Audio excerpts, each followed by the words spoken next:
வாழ்க்கையில பிரச்சனைகளும் சோதனைகளும் எந்த அளவுக்கு அதிகமாகுதுன்னா வாழ்க்கையை வாழறதே வீணுன்ற அளவுக்கு தோண ஆரம்பிச்சிடுது.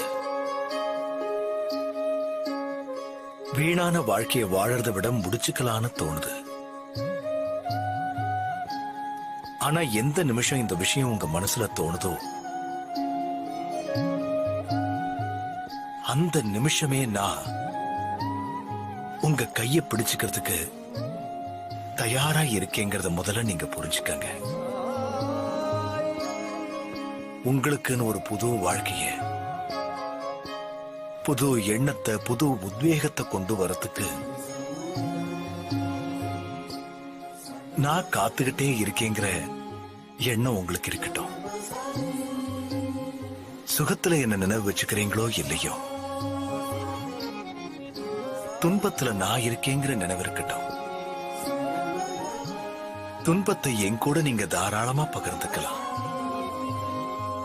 இதுதான் என் வாழ்க்கையோட உத்தேசங்கிறத நீங்க தெரிஞ்சுக்கங்க.